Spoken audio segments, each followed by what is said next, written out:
नमस्कार दोस्तों, आज हम विभाज्यता की जांच करते हैं कि कोई संख्या कैसे विभाज्य होती है। जैसे देखिए, दो से विभाज्य का नियम ये कहता है कि यदि कोई इस दो से विभाज्य तब होगी जब लास्ट संख्या 0 हो, या तो फिर दो का टेबल होना चाहिए। 2 का 2, 2 दूना 4, 2 तिहाई 6, 2 चौका 8। इस तरह की संख्याएं अगर लास्ट में आ रही हैं तो वो संख्या विभाज्य होगी। जैसे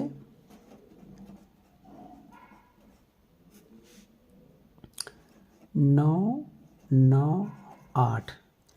अब देखिए लास्ट में 8 आया है तो ये क्या है, 2 से विभाज्य है।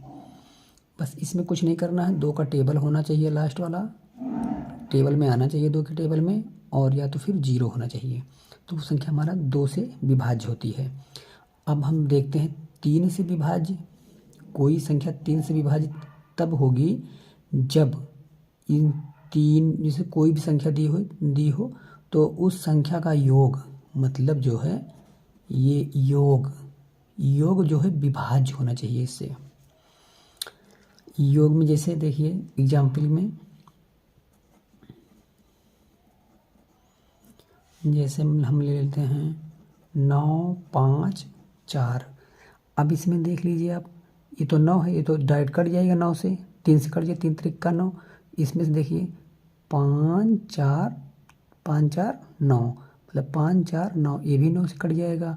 अगर आप इस तरह से जैसे देखिए कोई भी संख्या ले लेते हैं, अगर मान लीजिए 7, 6, 2, 3, 9। देखिए ये हमारे टेबल में कैसे आएगा, 3 से काट दे, 3 का 3 त्रिक का 9 कट गया, फिर 3 दूना 6 कट गया, और ये जो 7, 8, 9, 7, 8, 9, ये भी 3 से कट जाएगा, काम खत्म। इस तरह से ये संख्याएं क्या होती है, हमारी विभाज्य होती हैं। 3 से हम कोई संख्या 3 से काटते चले जाओ, सब संख्याओं को काटते चले जाओ, काम खत्म। इसी तरह से जैसे 3 कटता है उसी तरह से हम 9 का भी काटते हैं। देखिए दूसरा क्वेश्चन, 4 से कोई संख्या कैसे विभाज्य होगी, जब कोई संख्या, जैसे मान लीजिए हम ले लेते हैं 4, 9, 3, 6, लास्ट की 2 संख्या, ये लास्ट की 2 संख्या जो है ये विभाज्य होनी चाहिए। ये लास्ट की 2 संख्या विभाज्य होगी तो क्या है, 4 से वो विभाज्य होगी पूरी संख्या। जैसे 4 नाम 36, कट गया ये, तो काम खत्म इसका। तो इस तरह से हमारा जो 4 से विभाज्य की नियमता हम ये जानेंगे कि लास्ट की 2 संख्या कौन सी, ये लास्ट की 2 संख्या हमारी विभाज्य होनी चाहिए। जैसे मैंने 5, 6, 32 ये हो गया ना, तो 4, 8, 32 ये विभाज्य हो जाएगी अपने आप। देखते हैं 5 से विभाज्य कौन सी संख्या होगी, जैसे लास्ट में 0 हो या तो वो संख्या 5 से कट रही हो, तो हमारा क्या हो, 5 से संख्या विभाज्य रहेगी। एग्जाम्पल के जैसे एग्जाम्पल लेते हैं, जैसे 1, 2, 2, 2, 5। अब देखिए इसमें लास्ट संख्या 5 आ गई है तो ये विभाज्य है। अगर मान लेते हैं 1, 2, 7, 9, 0, तो ये संख्या विभाज्य रहेगी, क्योंकि लास्ट में 0 आया है, या तो वो 5 आना चाहिए या तो 0 आना चाहिए, तो वो संख्या 5 से विभाज्य होगी। इस तरह से अब देखते हैं नंबर 6 से, मतलब कि 6 नंबर से कौन सी संख्या विभाज्य होगी।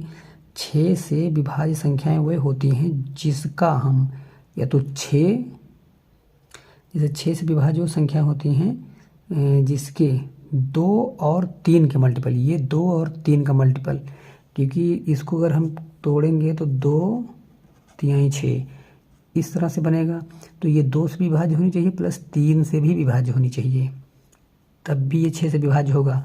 कहने मतलब ये 2 वाला नियम लगना चाहिए, 0 हो तो 2 का टेबल आना चाहिए, और फिर तीनों का योग, ये संख्याओं का योग जो है 3 से डिवाइड होना चाहिए, तब वो संख्या 6 से विभाज्य होगी। जैसे देखिए 7, 4, 4।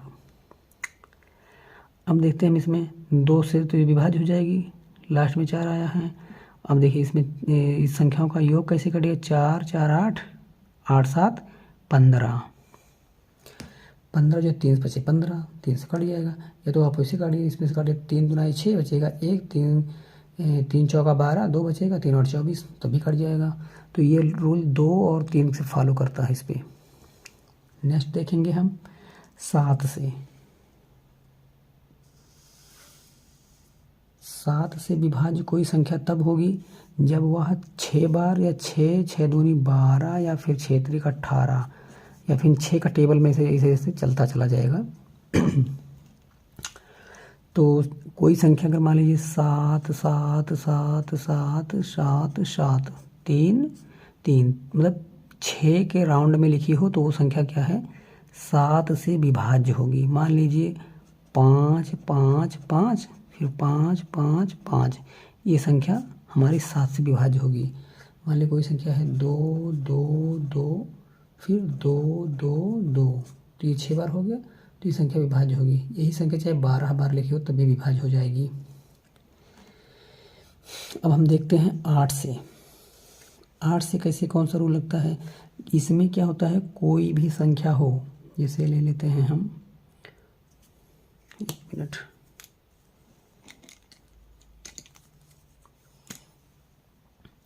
इसमें हम ले लेते हैं 8 से विभाज्यता का नियम में कोई संख्या 1 4 8 7 2, इसमें लास्ट की 3 संख्या, 4 वाले में हम 2 संख्या लेते थे, 8 वाले में हम 3 संख्या लेते हैं। ये तो विभाजित है, 8 9 72, ये भी कट जाएगा। तो इस तरह से 3 संख्याओं का योग, ये जो लास्ट की 3 संख्या होती है वो 8 से विभाज्य होनी चाहिए, तब वो हमारी संख्या क्या होती है, विभाज्य होगी। अब देखते हैं हम 9 के रूल में वही आएगा जो 3 में करता है। जैसे 3 में जो रूल लगेगा वही रूल 9 में भी लगेगा। इस बात को आप लोग याद रखिए, जो 3 में लगेगा रूल वही 9 में भी लगता है। मतलब संख्याओं का योग जो है विभाज्य होना चाहिए। जैसे ले लेते हैं हम संख्या, देख लीजिए, ये 9 में क्या होता है कि संख्या का योग वो विभाजित होनी चाहिए। मान लीजिए 2 है, 4 है, 5 है, 7, देखिए इसमें क्या होता है, 5 4 9, ये बनेगा तो ये कट गया, ये योग है तो कट जाएगा 9 से, और फिर ये 7 2 9, ये भी कट जाएगा। तो इस तरह से योग जो है काटते रहिए, उसी बीच में संख्याओं से काटते चले जाएंगे तो तुरंत कंफर्म हो जाएगा कि कटेगा कि नहीं कटेगा। 10 से विभाज्यता का रूल देख लेते हैं। लास्ट में 0 हो तो उस संख्या 10 से विभाज्य होगी, इसको जान लीजिए। 1 के 0 है, इसमें 1 0 भी होना चाहिए लास्ट में। अब देखते हैं हम 11 से विभाज्यता का नियम। 11 से विभाज्यता का नियम सम विषम वाली संख्याओं का वो चलता है इसमें। और जैसे हम एग्जाम्पल लेते हैं, एक एग्जाम्पल के तौर पे समझने की कोशिश करते हैं। 13,574। अब हम इसमें देख लेते हैं, मान लीजिए एक संख्या छोड़ करके सम विषम चाहे जानो चाहे ना जानो, बस इतना याद रखिए आप, एक संख्या लेना है, एक छोड़ देना है, फिर ये लेंगे हम, तो इसमें क्या बचेगा, ये बचेगा। और इसका अंतर 7 7 3 10 हुआ, और ये 5 1 6 6 4 10, इसका अंतर हमें 0 मिलना चाहिए, 0 मिलना चाहिए या फिर 11 मिलना चाहिए, जो कि 11 से विभाज्य होना चाहिए। तो इस तरह से हम पूरी संख्याओं का विभाज्यता का नियम आज हमने सीखा। अगर दोस्तों ये वीडियो आपको पसंद आई हो तो लाइक शेयर करना ना भूलिएगा। Thank you for watching.